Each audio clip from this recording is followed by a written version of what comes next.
روم فرماتے ہیں اے طالب بانسری سے سن کیا کہانی بیان کرتی ہے اور کن کن جدائیوں کی کیا شکایت کرتی ہے۔ ہائے ہائے، یہ نہیں کہا کہ جدائی کی شکایت بیان کرتی ہے، نہیں، وز جدائی ہا،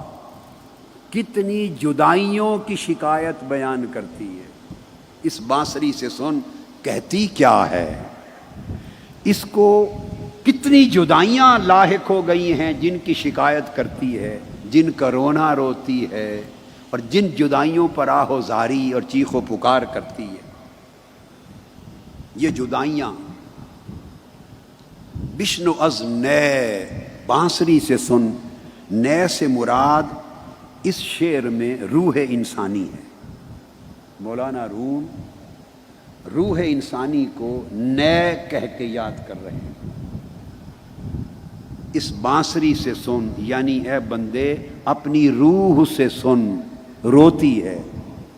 کوئی حکایت بیان کرتی ہے، کوئی کہانی سناتی ہے۔ ہائے ہائے ہائے،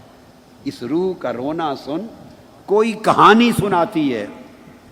اور کتنی جدائیاں ہو گئی ہیں، کس کس شے سے جدا ہوئی ہے، اس کا شکوہ دکھڑا سناتی ہے۔ وہ روح ہے۔ روح ایک وقت میں عالم ارواح میں، عالم ملکوت میں رہتی تھی،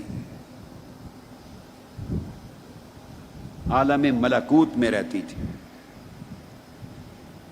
عالم ملکوت، اسے عالم ارواح بھی کہتے ہیں، آسمانی دنیا سے ورا کا، اوپر کا عالم۔ اس کو عالم امر بھی کہتے ہیں، اسے عالم غیب بھی کہتے ہیں۔ یہ سارے نام ایک ہی عالم کے ہیں، عالم ارواح، عالم ملکوت، عالم امر، عالم غیب۔ روح جب وہاں تھی تو اس کے کئی تعلقات تھے، اسے کئی قربتیں حاصل تھیں۔ پھر رب کریم نے جب فیصلہ کیا کہ روح انسانی بدن میں ڈالی جائے گی، تو جب وہاں تھی تو اللہ رب العزت کی قربت اور اس کی محبت اور اس کی معرفت میں مشغول تھی، مستغرق تھی، معرفت الہیہ کے انوار میں مشغول و مستغرق تھی۔ اور پھر اسی عالم ملکوت کو سمجھا دوں، وہاں سے جب جدا کر کے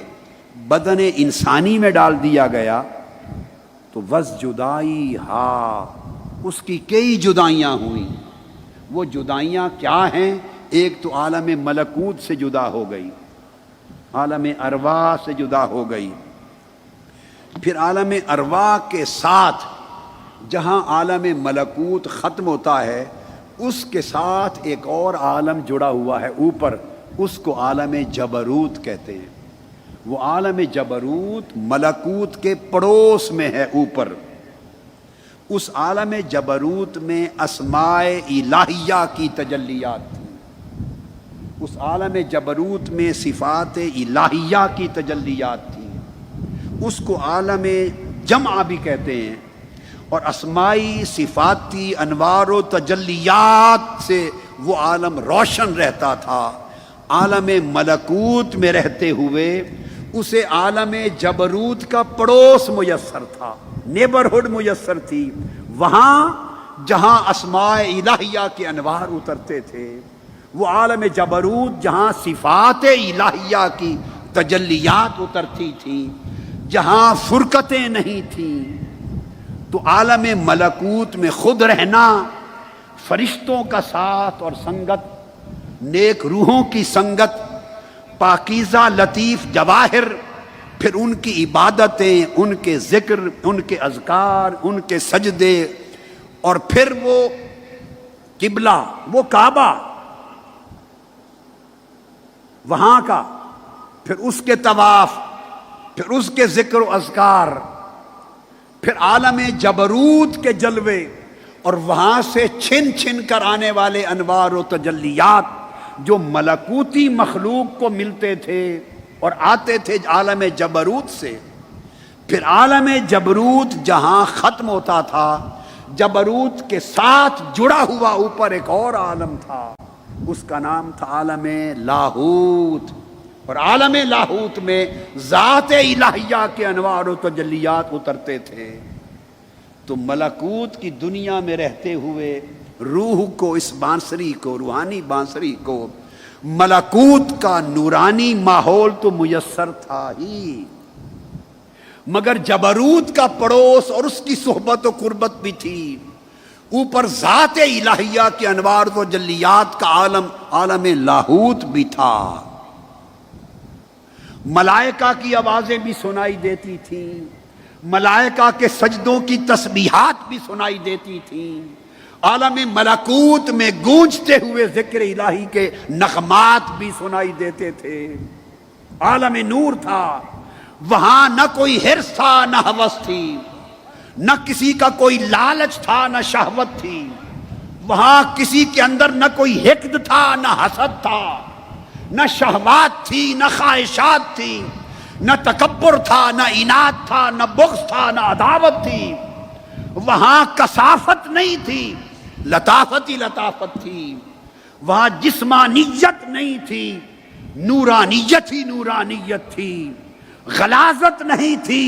طہارت ہی طہارت تھی۔ پھر اس کے نور کے جلوے تھے اور ذکر کے ماحول تھے،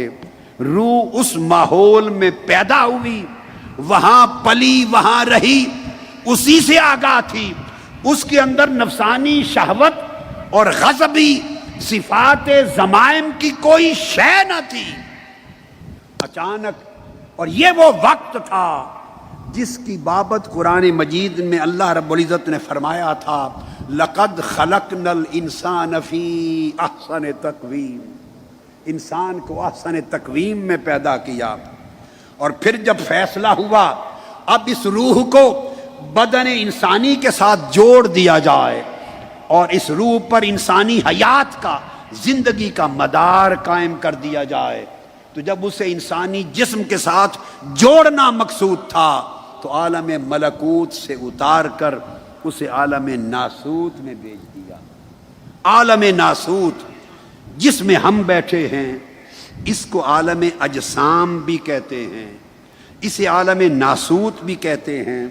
اسے عالم شہادت بھی کہتے ہیں، اسی کو عالم خلق بھی کہتے ہیں۔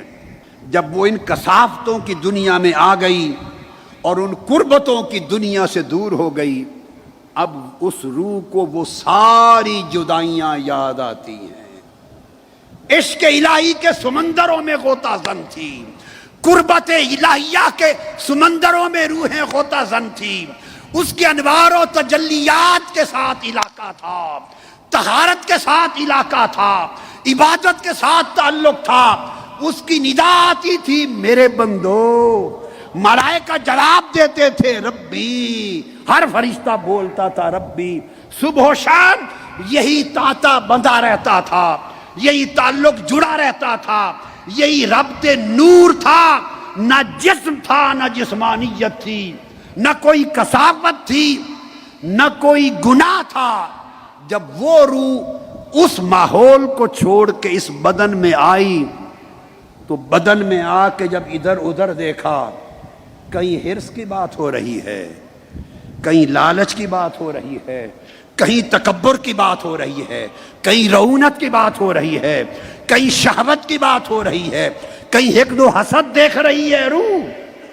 کہیں دنیا کے مناصب کی طرف دیکھ رہی ہے، کہیں دھوکہ بازی دیکھ رہی ہے، کہیں دجل و فریب دیکھ رہی ہے۔ روح جب تن میں آ کر ادھر ادھر دیکھتی ہے تو اسے اپنے دیس کا کچھ بھی نظر نہیں آتا، اپنے دیس کا کچھ بھی نظر نہیں آتا۔ وہ دائیں بائیں دیکھتی اور تڑپتی ہے، روح تڑپتی اور روتی ہے، اور رو کر وہ کیا کہتی ہے؟ بقول اکبر الہ آبادی،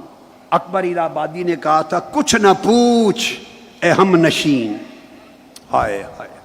کچھ نہ پوچھ اے ہم نشین، میرا نشے من تھا کہاں، کچھ نہ پوچھے ہم نشیں، میرا نشیبن تھا کہاں، اب تو یہ کہنا بھی مشکل ہے وہ گلشن تھا کہاں، اب تو یہ کہنا بھی مشکل ہے کہ وہ گلشن تھا کہاں، اب تو اسے یہ بھی یاد نہیں وہ دیس کی گلیاں کیسی تھیں۔